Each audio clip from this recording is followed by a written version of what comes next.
Buenos días. Hoy encendemos esta chispa del Evangelio desde un lugar muy especial, desde la Aldehuela, aquí en Zamora, desde un sitio donde se controla la calidad de los corderos, porque que sepáis que en Zamora tenemos unos de los mejores corderos del mundo.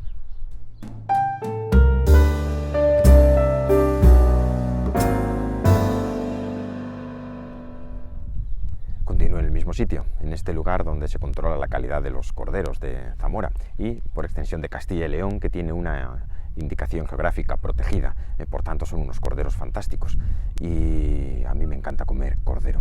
No puedo comer mucho porque tengo el colesterol un poquito alto y el cordero y el colesterol no se llevan muy bien, pero me encanta y sobre todo cuando está bien asado merece la pena comer un cordero.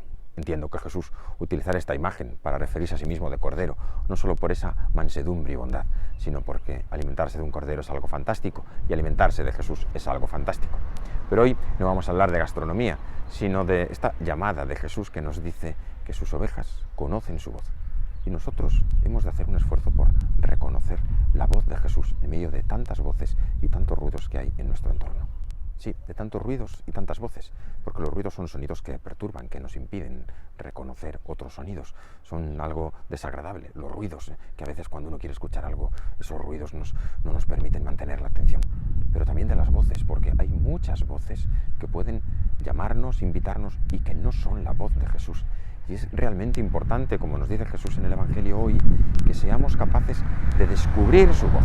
Esto ocurre en algunas ocasiones, por ejemplo, cuando uno está en un sitio con mucha gente y hay gran aglomeración, a veces hay muchas voces, mucha gente habla, pero somos capaces en ciertas ocasiones de descubrir que alguien nos llama porque pronuncia su nombre, porque el timbre, la sonoridad, hay algo que produce en nosotros una respuesta y sabemos que alguien nos llama.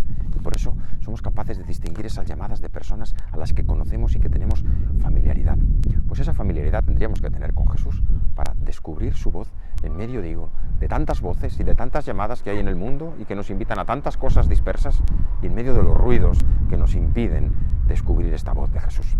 Ya San Ignacio decía la importancia de tener el discernimiento de espíritus para descubrir esta voz de Dios en nuestra vida. Discernimiento, que es saber separar lo uno de lo otro, saber separar en el espíritu, saber separar lo que es de Dios de lo que no es de Dios. Y esto es un proceso a veces complicado y difícil. En nuestro interior resuenan muchas voces y descubrir cuáles son las voces de Dios de otras es difícil porque mi ego, mi propio yo, mi egoísmo, muchas veces acalla, apaga, aquieta la voz de Dios. Y percibir y descubrir esta voz de Dios es realmente muy importante. Decía, poniendo un ejemplo, el anterior obispo que tuvimos, don Juan María Uriarte, él tomaba un ejemplo yo creo que era de Freud, pero es lo mismo, él siempre lo utilizaba y decía que cuando hacemos algo mal, había una voz que nos decía, la voz de la memoria, lo has hecho mal. Pero había otra voz en nuestro interior que era la voz del orgullo que nos decía, no has podido hacerlo de otra manera, no lo has hecho mal. Y al final, decía él, la voz del orgullo acalla, apaga muchas veces la voz de la memoria. Esto nos puede suceder con la voz de Dios, que a veces pues, nuestro propio orgullo, nuestro propio interés, nuestra propia comodidad apaga, ahoga, sofoca esta voz de Dios que tenemos que aprender a descubrir. Para descubrirla es necesario pues, tener un tutor, un guía, una persona que nos aconseje, que nos acompañe y que nos oriente. Recurro otra vez al doctor Valentín Fuster, el cardiólogo al que me referí ayer con el libro del Círculo de la Motivación. Él habla de las AES, pero también de las TES. Y entre las TES dice que es necesario, para que uno progrese en la vida, tener un tutor, una guía, algo que me va aconsejando, que me va orientando, que me va marcando el camino, que me va señalando. No que toma decisiones por mi cuenta, ni que me dice lo que tengo que hacer, sino que me señala, me orienta. Y el tutor, dice él, para el mundo laboral es muy habitual en otros países, quizá no tanto en España, sobre todo durante los primeros años de trabajo. Ese consejo, esa persona que sabe aconsejarme, que sabe guiarme en el nuevo mundo laboral en el que me introduzco. En España no es tan habitual, pero sí nos dice él que el tutor tiene que tener dos características. La primera, que nos conozca bien, que sepa cuáles son nuestros puntos fuertes y nuestros puntos débiles. Pero segundo, que nos sepa aconsejar, que tenga también profundidad en la vida, experiencia, para poder orientarme y aconsejarme. Y si esto lo hacemos para la vida laboral, cuanto más para nuestra vida espiritual, que es realmente importante y profundo para descubrir la voz de Dios.